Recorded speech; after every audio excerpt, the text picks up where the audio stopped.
చేసిన వాళ్ళు ఉన్నారు. అందుకని నేను తర్వాత నేర్చుకుంది ఏంటంటే, నా గురించి ఎవడన్నా వీడియో పెట్టాడంటే మంచిది, నా వాదన ఎట్లాగూ నేను మార్చుకోను, వాళ్ళు చెప్పారు కాబట్టి వాళ్ళకి వివరణ ఇచ్చుకుని టైం వేస్ట్ ఎందుకని ఇచ్చింది నాకు. అంటే కాలం నేర్పిన పాఠం అది. అంతే. కృష్ణలం కేసు వ్యవహారంలో సిఐ నాగరాజ్కి నిజంగా థ్రెట్ ఉందా, లేదంటే ఆయన నోరు విప్పకుండా చేస్తున్నారా, ఏం జరుగుతుంది? ఫైనల్ కి వచ్చేసింది, దక్కులకి వచ్చేసింది, అందరూ కలిసి గేమ్ ఆడుతున్నారు. కేసు ఏమీ కాదు, ఫైనల్ గా నాగరాజుకి 4 రోజులు పోతే ఇది అయిపోగానే బెయిల్ వచ్చేస్తుందా, ఆయనతో పాటు ఒక కానిస్టేబుల్ కూడా బెయిల్ వచ్చేస్తుంది. కేసు చెత్తకుండిలో పడుతుంది, అంతకు మించి ఏం లేదు. ఎందుకంటే తల్లి పోరాటం అంటే విచారణలో ఏదో తేలుతుంది అనుకుంటే విచారణలోనే కేసు నీరు గారిపోయిందా? అసలు విచారణ సరైన కేసు వచ్చింది, ఆధారాలు చూపించకపోవడం, లేవని చెప్పడం. విచారణ చేస్తేనే కేసు వచ్చింది.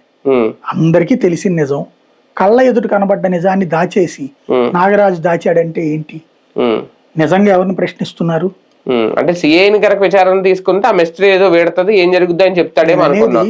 చూస్తే సిఐ దగ్గరికి రావాలి అంటే ముందు టాస్క్ ఫోర్స్ ఇచ్చింది, వాళ్ళని ప్రశ్నించకుండా నువ్వు నాగరాజుని ప్రశ్నిస్తే. అదే తర్వాత వాళ్ళని కూడా అరెస్ట్ చేశారు కదా, ఇద్దరు కానిస్టేబుల్.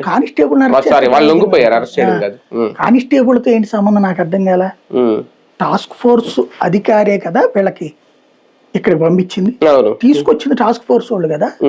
ఏ కేసు మీద తెచ్చారు ఇవాళన్నా రాశారా? ఏ కేసు మీద ప్రశ్నించారు ఇవాళన్నా రాశారా? కనీసం